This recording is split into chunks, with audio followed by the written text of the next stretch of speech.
করে দিবেন। ভালো থাকবেন। আসসালাম। বিসমিল্লাহির রহমানির রহিম। আসসালামু আলাইকুম। আপনারা সবাই কেমন আছেন? আলহামদুলিল্লাহ, আশা করি ভালো আছেন।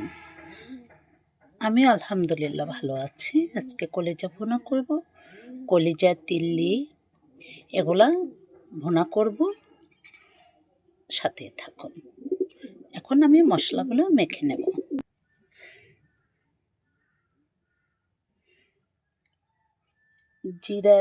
জিরা দিয়েছি, পেঁয়াজ, জিরা, আদা, রসুন, হলুদ, মরিচ, ধনে গুঁড়া, তেল, এগুলো দিয়ে লবণ দিয়ে আমি এখন মেখে নিচ্ছি।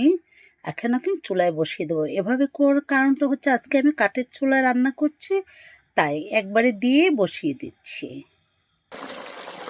মাংস চুলোয় দিয়েছি, এখন রান্না হচ্ছে। এলাচি, দারুচিনি, গোলমরিচ এগুলো আমি দিয়ে দিলাম।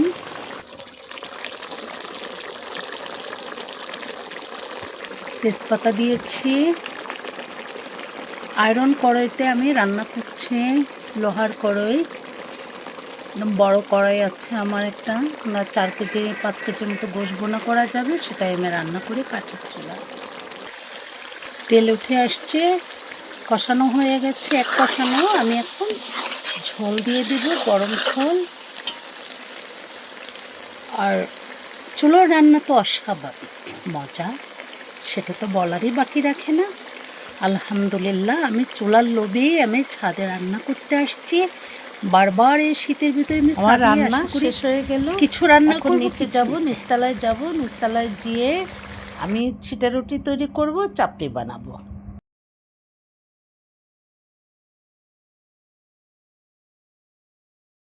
আমি অফ ক্যামেরায় হঠাৎ করে নিয়েছি, কটা চাপড়ির মতো তৈরি করব। লবণ, চালের রুটির জন্য আমি ব্যাটারটা তৈরি করে নিয়েছি। এখন আমি ছিটা রুটিগুলো একে একে ফ্রাই প্যানে আমি ভেজে নেব।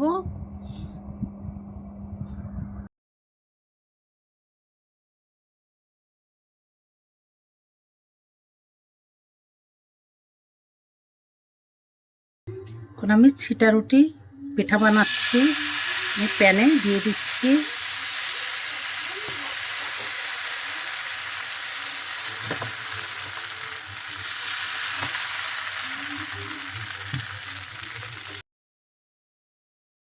ব্যাটারটা তৈরি করে আমি এই বোতলটা ছিদ্র করে নিয়েছি, ছিদ্র করে আমি ভরে নিয়েছি ব্যাটারগুলো। তারপর আমি এটা দিয়ে দিচ্ছি।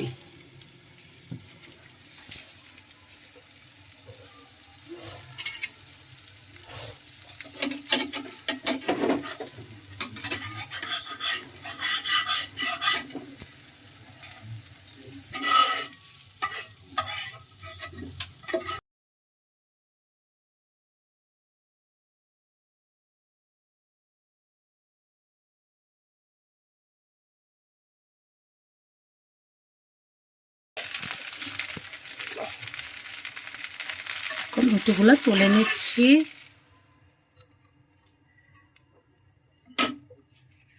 একটু তেল দিয়ে নিতে হবে।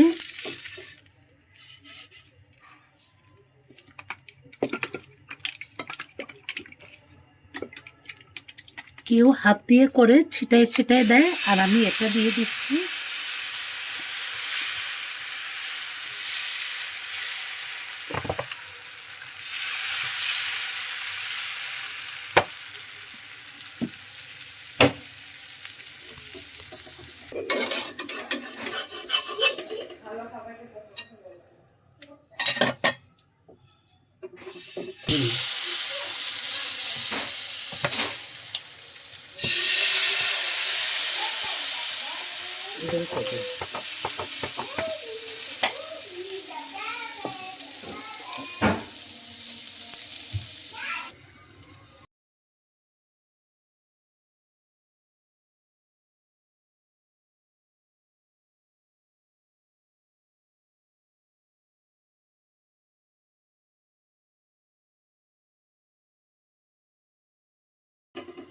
যে একে একে সবগুলো বানিয়ে নিচ্ছি।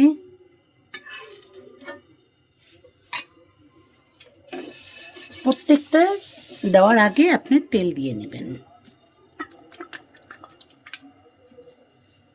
ছেঁকে নেবেন।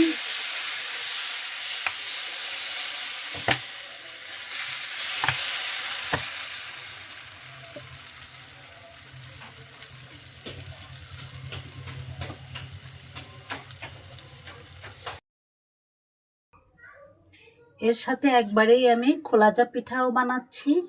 আমি অফ ক্যামেরায় আমি গোলাটা গলে নিয়েছি। এখন একটা ডিম ভেঙে দেব,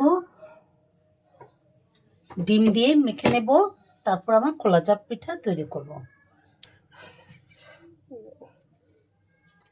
ডিম দিয়ে দিলাম, এখন একটা গলে নিচ্ছি।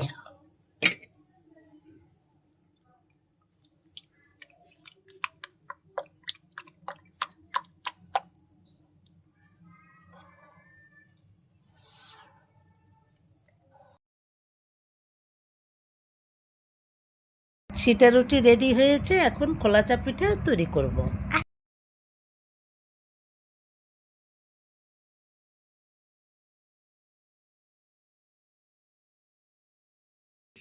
এই জালিতে রাখার কারণ ঘেমে লেগে যাবে, তাই ছিদ্রযুক্ত জালিতে রেখে দিচ্ছি। গরমটা বেরিয়ে যে পিঠাগুলো লেগে যাবে না, তাই এই জালির ভিতরে রেখে দিচ্ছি। জালিটা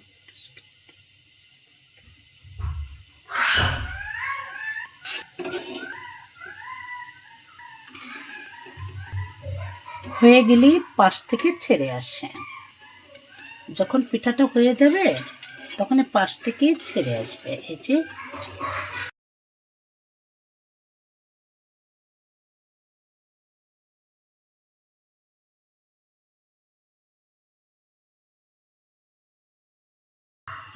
রুটিটা হয়ে একে একে আমি ভেজে নেব সব কিছু, সবগুলো।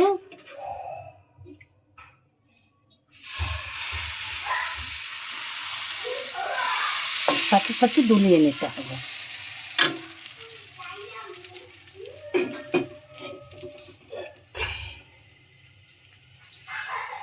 নোয়াখালীর এই পিঠাটা খুব বেশি, আমাদের বরিশালেও খায়, তাই আমি বানালাম। আমাদের দেশে বলে চটা, চাপড়ি, চাপড়ি, চটা, যেটাই বলে এক এক দেশে এক এক রকম বলে না, এক এক দেশে বলি, এক এক দেশের গালি, এক এক দেশে এক এক রকম বলে। এটাই আমি একে একে বানিয়ে নিচ্ছি। একটা পিঠা দেওয়ার আগে এভাবে করে নিতে হবে। আমি আজকে একদম খাঁটি বাংলাভাবে নিয়েছি।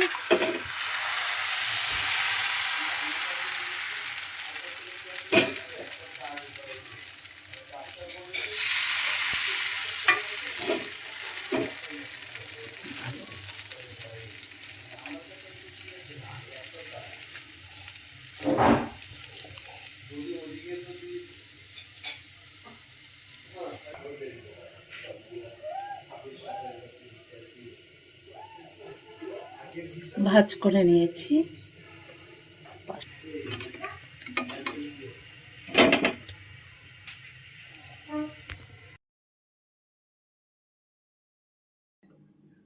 গরুর কলিজা ভুনা করেছি, তাই দিয়ে এখন রুটি খাওয়া হবে। ওই যে খোলাজা পিঠা এবং ছিটা রুটি খাওয়া হবে।